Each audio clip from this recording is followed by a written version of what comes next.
We begin this afternoon with the economy, where the world has gone on a shopping spree for gold. Now, this comes as China continues to increase its gold purchases to counter its dependence on the U.S. dollar. RT's Sarah Montez de Oca joins me with the details. Sarah, dollars or gold? I like them both, but it looks like China right now has a preference. That's right, Scotty. China and other countries as well have been steadily increasing their gold reserves and shifting away from U.S. Treasury bonds. Now, analysts predict that gold purchases will only continue to increase.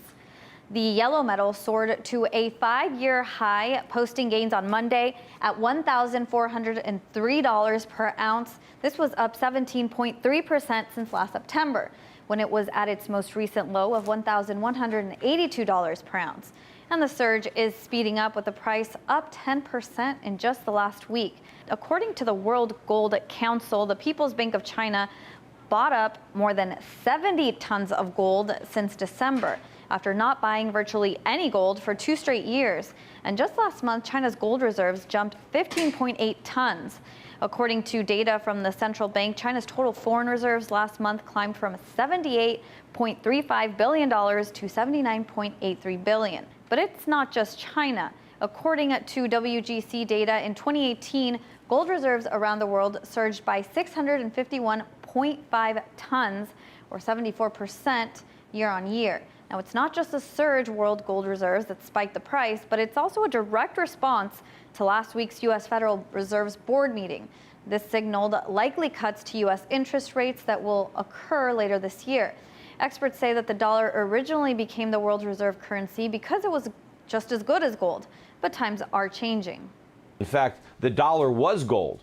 It was Federal Reserve notes that were IOUs for dollars, which were made of gold. And we went off the gold standard in 1971, but I think the world is going to go back on it because I think the days where the dollar is the reserve currency are numbered, and we're going back to basics. You know, everything old is new again.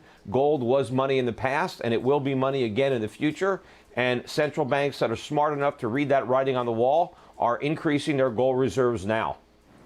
This also comes at a time when tensions between the U.S. and China have worsened over the protracted trade war. The world's 2 largest economies have been in multiple trade disputes since last March.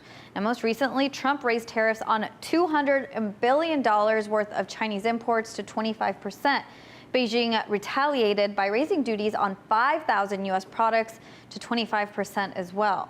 Now, Beijing-based political journalist Tom McGregor said Beijing is worried U.S.-China ties could get worse, so the PBOC has jumped to stockpile its gold reserves. Gold is a safe haven investment. Scotty, experts are predicting that gold purchases will continue to go up this year as political and economic tensions are largely on the rise.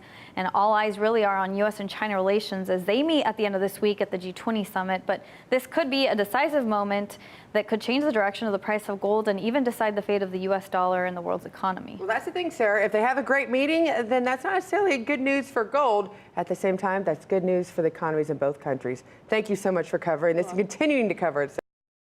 Hey YouTube, thanks for checking out our channel. We hope you enjoyed the video.